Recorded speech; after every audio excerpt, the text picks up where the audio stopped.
All right, welcome. Today we're going to cover a statewide assessment and accountability update for 2020-2021. I'm Jeremy Henniger, Director of Statewide Assessment for the Nebraska Department of Education. Go over a couple of topics here today for you.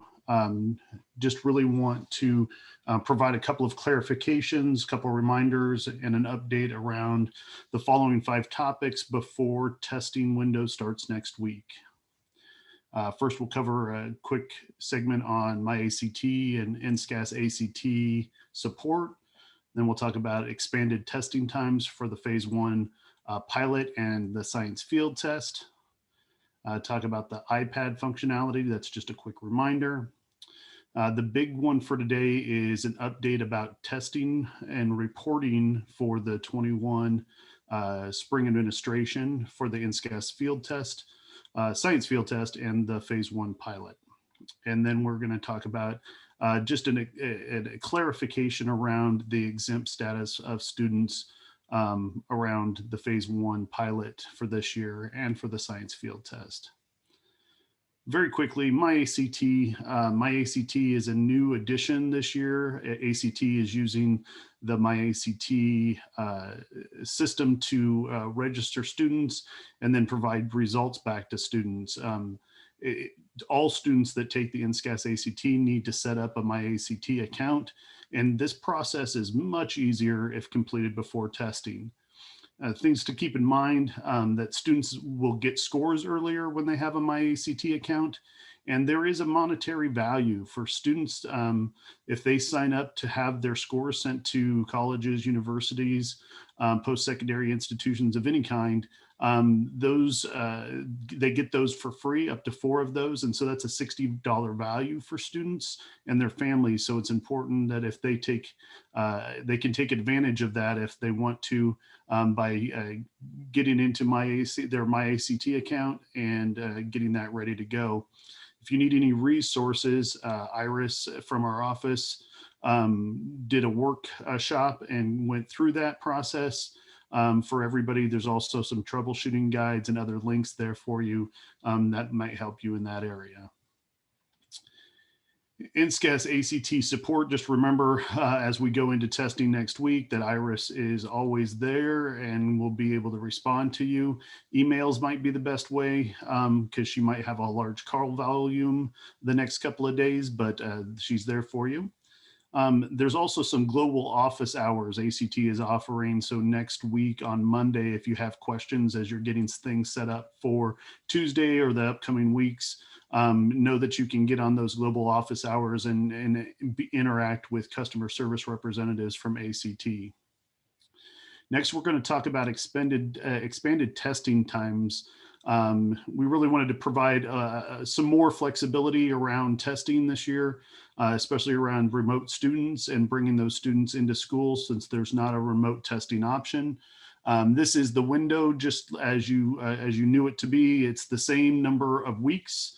We kept that very consistent. If we expanded it by weeks, then the reporting would be later as well. So the first change for this year, normally at 7 o'clock at night, the testing would not allow anyone to engage in testing after 7 o'clock. You could start before 7, and then if you were testing and you got dropped out of the system, you couldn't get back in after 7 o'clock. We've extended that time to 9 p.m. During this test window. I doubt there'll be many students start testing as late as 9 o'clock at night, but students, if they've started, they'll be able to get back into that test all the way up until 9 o'clock. One quick note about that is that the customer service desk closes down at 5 p.m. So you will not have access to customer service after that time in those hours. 2 exceptions on that. We have 2 Fridays that because of maintenance, the system will be down. So testing needs to end by 6 p.m. Central Standard Time for those 2 days. Also, we have added 2 Saturdays. You're able to test 10 to 4 Central Time on these 2 Saturdays. They're towards the end of the window. This is an excellent opportunity to bring students in that are in remote situations, minimize the potential contact they would have with others. Just as a reminder, these are options, right? These are not mandatory. You don't have to bring students in. There's no expectation of that, but these are options to be able to test into the evening and on these 2 Saturdays, so that we can get as many students tested as possible. So this is specifically for the phase 1 pilot and for the NSCAS field test for the general students in grades 5 and 8. Just a quick note, this was available last year, but since we didn't have testing, I thought it was worth a reminder that the highlighter is now available on the iPad. One note is when students use text-to-speech tool or the highlighter, the other tool is not available. So if a student has had text-to-speech enabled for them, as they're using that tool, they can't use the highlighter. As they use the highlighter, they can't use the text-to-speech. So that functionality overlaps. So it's important that students know that, and as they're working through maybe this item type samplers and practicing using the functionality for the NSCAS phase 1 field, or sorry, phase 1 pilot and the NSCAS science field test. The big topic that we have for today is just an update around reporting around the NSCAS phase 1 pilot and the NSCAS science. The phase 1 pilot is a bigger change for everybody. So just first of all, wanted to cover our priorities for this last year.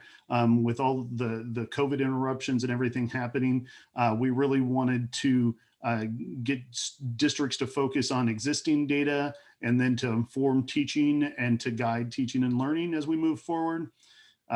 Assist with this transition to our through-year adaptive summative test that we're going through. So we wanted to prioritize that. Also assist in the research related to the impacts of COVID and really help identify any unfinished learning as we went forward. And so the decisions we made around summative assessments were really based on these big 4 priorities as we went into this year. As a reminder, back as long ago as September and October, we made recommendations to the state school board, and we told everybody else this is what we intended as well, is that there would be no public reporting for individual students or public reporting for all of the results for the phase 1 pilot. That classifications and designations for accountability would remain the same. And in other words, we would not run new accountability for this year. As part of that work, we at the Department of Education submitted an ESSA addendum and a waiver in January 15th earlier this year. And then USDOE was able to get us guidance finally in March. As you might know, we had an election list last November, and the transition between the administrations has been kind of an ongoing situation. So the guidance around this year has been a little bit slower in coming out based on the COVID situation. So USDOE came out with this in March 8th, actually. They invited states to submit waivers around accountability and related accountability reporting requirements. Since that time, we've also had several conversations with other states and with USDOE representatives on multiple occasions. And there's been multiple indications that the US Department of Education will not approve our existing waiver request around assessment reporting. So we had planned on not reporting the phase 1 pilot results. And it seems as if, actually, we're really pretty sure that the USDOE will not approve that, that waiver. So what are we going to do about that, right? So first of all, we think it's really important that anybody that looks at results from any testing this year really has the contextualization around what happened with this last school year, not only the current school year we're in, but last spring as well. Assessment results are always hard to understand. It's even more important than ever that people that analyze or review data from this last year really have that context around what our schools went through and how students learned over the past year. While it's possible to compare results with the past, understanding the unique circumstances is essential for analyzing, and it's extremely challenging. These two things are very closely related. So this is our plan going forward, is instead of displaying data on the NEP with other data, we are planning, currently we are planning on producing a special report. So it's a separate report that's linked to the NEP, but it does not display the 21 data along with that, with other years. The report will, we're just in the planning phases of this right now, so we don't have all the answers, but we believe that it will have help to establish the context of the COVID-19 pandemic and how that has impacted instruction in Nebraska and our schools in Nebraska, our students and educators. So establishes some of that context about when schools released last year and how schools interacted with students on an ongoing basis, gives information about the timelines, Launch Nebraska resources, and provides links to primary sources and other research that's been done nationally around the COVID-19 pandemic. As a part of that report, there'd be a series of attachments. The first or the attachment would probably be the summative assessment results from this year. That includes not only results at the state level, but also the district and the school level as well. The normal masking procedures will be a part of that. So it's less than 10 students, information would be masked. This would also include COVID-19 research studies. We have a number of research studies that the department or our partners are planning around COVID-19. And so we would be able to add additional context and additional analysis of these results and of the COVID-19 impacts on an ongoing basis. And not only just in this first year of testing and analysis of results, but also ongoing. So we'd be able to look at, we'd be able to add additional attachments to research that might happen 2 or 3 years down the road related to this topic in general. So this is the updated information around reporting and accountability. First of all, the accountability remains exactly the same. There's no new accountability for 2021, 2020, 2021. And so there's no new designations or classifications, no new accountability, right? This remains unchanged. It's the exact same position we were in before. Statewide assessment, the NSCAS Phase 1 pilot and NSCAS alternate, that now those will be publicly reported as a part of this special report. That will include NSCAS scale scores, a % of students at each achievement level, disaggregated information by student group, and participation information. Additionally, families will receive an individual student report. We are working on updating that ISR right now to include information around COVID-19 and why everyone should look at that information and that data, even for individual students, and make sure they're keeping in mind the context of this past year. Districts and schools will receive data files and student roster reports. All of this information, the NSCAS scale scores, the achievement levels, and participation information, along with linked RIT score, will also be included in that data file as we move forward. So some of you are thinking, okay, so you had told us or cautioned us about the results coming out from this year. Those results, those cautions still remain. We still encourage everyone to be cautious of results. We are fairly confident that the results from this year are going to be reliable, right? So NWA, our vendor partner, has run multiple simulations based on this test design, the shorter test design. We know we can get reliable results from it. there will be no subscores because of the reduced number of items. So there'll be no number sense or operations or algebra or geometry scores in mathematics, and for ELA, there won't be vocabulary, comprehension, or writing skills scores. I'm going to show you the reliability numbers here in just a second, but we'll also be rechecking those reliability numbers after the assessment as well to make sure that the actual test administration has the same type of reliability that we've gotten in the simulations. So here's a table for you just to compare the 2019 results and the simulations that we run for this year.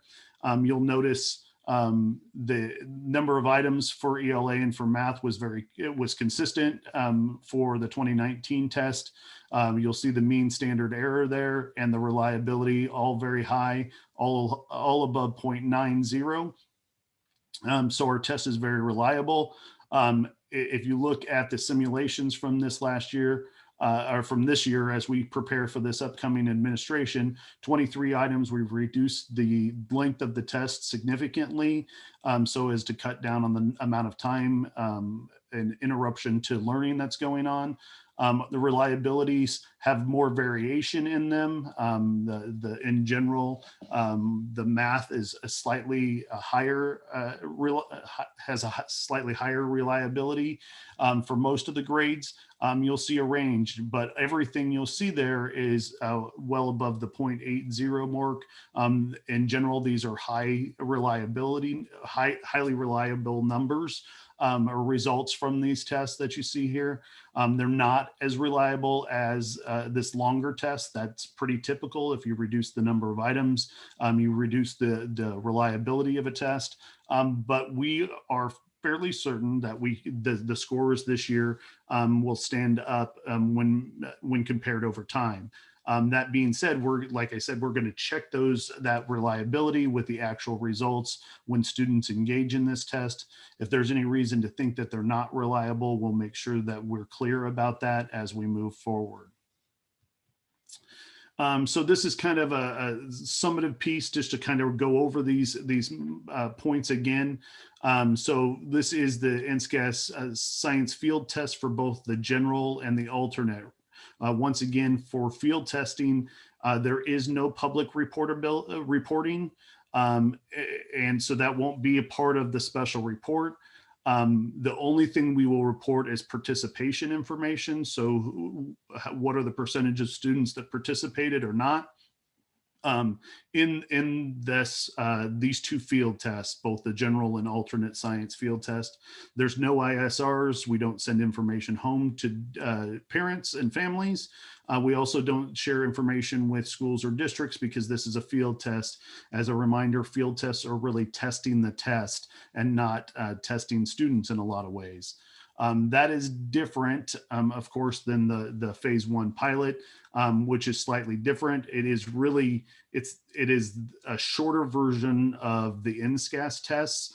We're calling it the phase 1 pilot because it's helping us transition into the future of our NSCAS growth or the through-year design that we've talked about. So this is just a summary for ACT. So ACT results are going to be publicly reported as part of that special report.